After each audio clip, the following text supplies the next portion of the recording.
Sa ngayon, the Marcos camp is being represented by the Speaker, Speaker of the House. Para si Speaker Romualdez ang face of the so-called Marcos camp. Yung relationship ni Speaker at ni VP parang obviously hindi okay.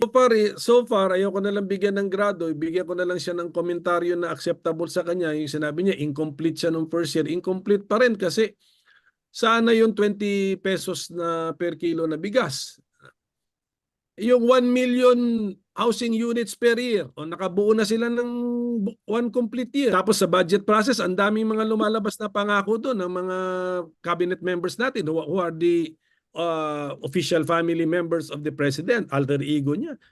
Pati sa electrification program natin, ang layo-layo sa mga sinasabing mga targets. Kahit na siguro i-annualize natin yung, kasi nagsasabi sila ng 6-year target. So ilagay lang natin sa mga per year targets, hindi pa rin nakakamit. So di ba pag hindi mo na tatapos, it's either you get a failing grade, pero siyempre let us be fair na lang, let us be more reasonable. The incomplete, dahil hindi pa rin tapos hanggang ngayon.